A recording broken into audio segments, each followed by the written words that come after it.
Assalamu Walaikum. Hello friends, how are you?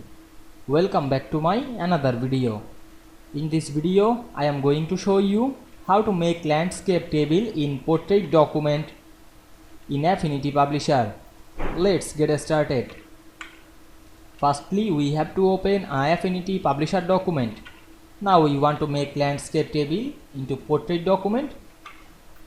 Go to a blank page and you can see here this page is portrait. Now we want to insert landscape table to this portrait document. Select the table tool and draw a portrait table.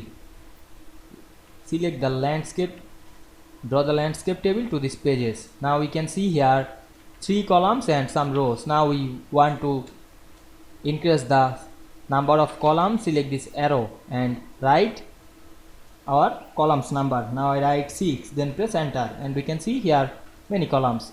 You can resize this, select this arrow and resize the table.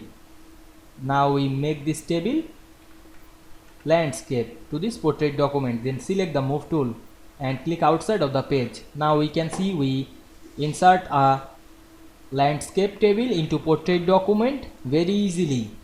I hope you enjoyed the video. Please like, comment, share and subscribe my channel. Thanks for watching.